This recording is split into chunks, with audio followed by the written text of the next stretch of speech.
Buong Germany ginulat, Alex Ayala may gustong patunayan sa kanyang pagbabalik sa Miami Open matapos gulatin ang mundo last year sa kanyang Cinderella ride that started the Ayala era, the Alex Ayala phenomenon.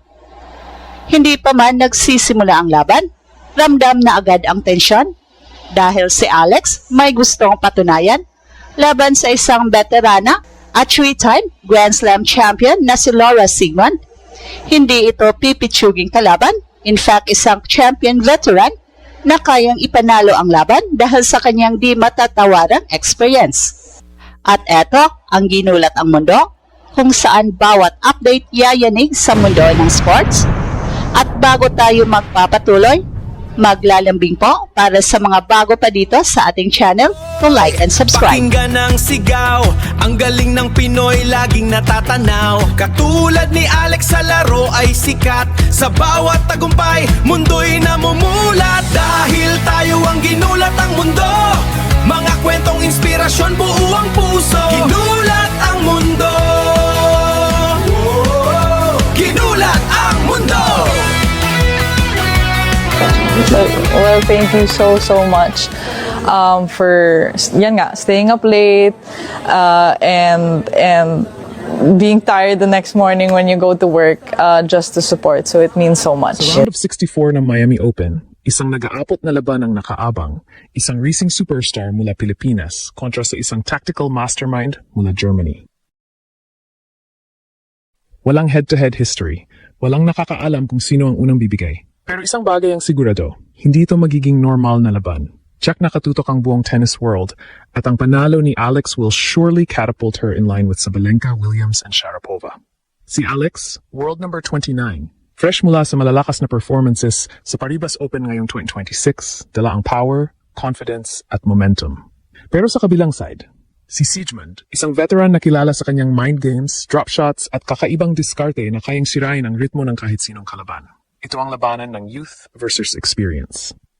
At dito na papasok ang tanong, kakayanin ba ni Alex ang tactical game ng isang veterana? O ito na ang laban na magpapatunay na handa na si Alex na maging tunay na global star? Mas paborito si Alex sa papel dahil sa kanyang big win versus Coco Gauff, ang world no. 4, at versus Jasmine Paolini, ang world number 6. Pero sa ganitong klaseng laban, walang kasiguraduhan. Dahil minsan sa tennis, hindi lakas ang laban, kundi talino, diskarte at tibay ng loob. It's war of attrition. Kung sakaling mangyari ang inaasahan, tiyak buong Germany na talaga ang magugulat. Hindi ito basta laban lang, isa itong banggaan ng dalawang big-time players. Isa galing sa Asia at ang isa galing sa Europe. Sa isang side, nandiyan ang racing Asian star na si Alex Ayala, bata, explosive, at punong-puno ng kumpiyansa matapos ang kanyang breakthrough performances ngayong 2026. Sa kabilang side naman, ang veteranang Aleman na si Laura Siegemund, isang player na hindi kailanman dapat maliitin dahil sa kanyang experience at kakaibang estilo ng laro. Sa Miami Open round of 64, hindi lang ranking ang maglalaban, kundi estilo mindset at diskarte. Si Alex, world number 29, kilala sa kanyang left-handed game na nagbibigay ng natural advantage sa angles. Ang kanyang baseline power, combined with aggressive shot-making, ay isa sa mga dahilan kung bakit siya kinatatakutan ng maraming top players ngayon. Mula sa Indian Wells hanggang Dubai, ipinakita niya na kaya niyang makipagsabayan sa elite at hindi lang basta sumabay, kundi magdomina. Pero kung iisipin mo, baka hindi lakas ang tunay na kalaban niya rito. Dahil si Siegemund ay hindi umaasa sa power. Sa halip, ginagamit niya ang isang bagay na mas delikado, utak sa laro. Isang tactical genius na kayang baguhin ang ritmo ng match sa isang iglap. Drop shot dito, slice doon, biglang bagal, biglang bilis. Isang tactical chaos na kayang magpa-frustrate kahit sa pinaka-aggressive na players. Pero kung meron mang advantage si Siegemund sa experience, isang asterisk naman ang kanyang edad na 38 na sa tennis ay past her prime, na unless magkaroon ng miracle in Miami. Dahil dito malaking advantage para kay Alex ang kanyang youth, which means Alex should be the faster, quicker, and more intense with energy. At dito papasok ang tunay na laban. Kaya bang manatiling compose ni Alex kahit pinabasag ang ritmo niya?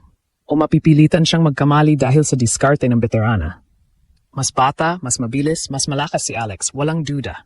Pero sa tennis, hindi palaging panalo ang mas malakas. Minsan panalo ang mas marunong maghintay. At mas marunong mag-isip. Matatawag man nating balanse ang laban, hindi ikakaila na malaking advantage kung sino ang unang makakuha ng momentum. As a Filipino fan, ay sana makukuha agad ni Alex ang kanyang laro. Sana makuha ang kanyang timtimpla sa serve at makuha ang confidence early of the match. At tandaan, ito ang unang beses na magkakaharap ang dalawa. Walang previous data.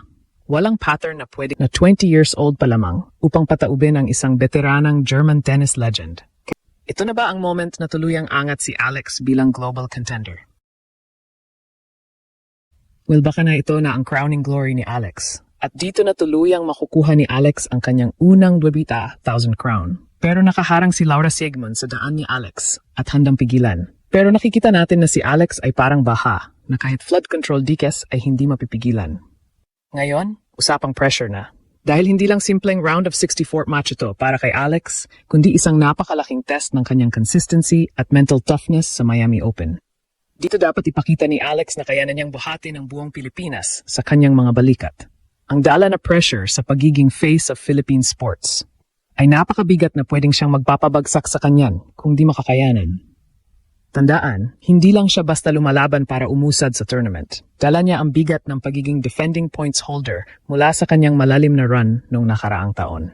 Ibig sabihin, bawat panalo niya ngayon ay hindi lang dagdag sa resume, kundi proteksyon sa kanyang ranking bilang world number 29.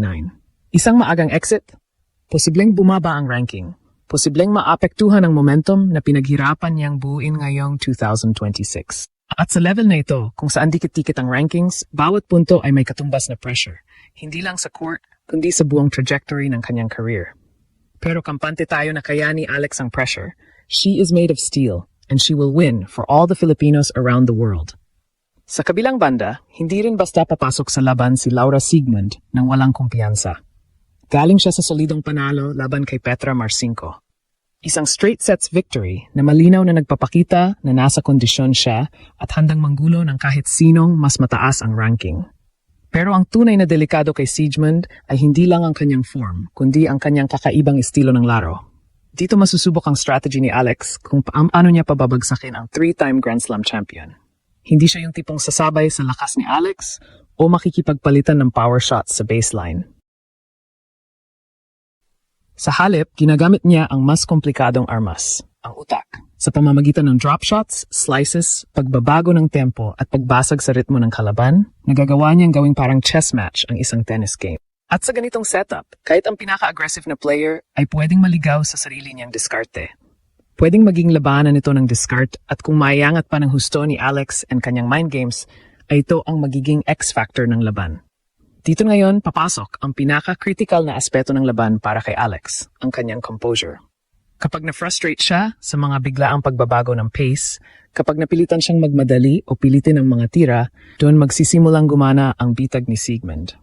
Isang maling desisyon, isang rushed shot, at pwedeng tuluyang ma-shift ang momentum. Yet kampante tayo na may sapat na mental toughness si Alex, as she has proven time and again na gusto niya ang mga pressure-packed games in front of sold-out stadium.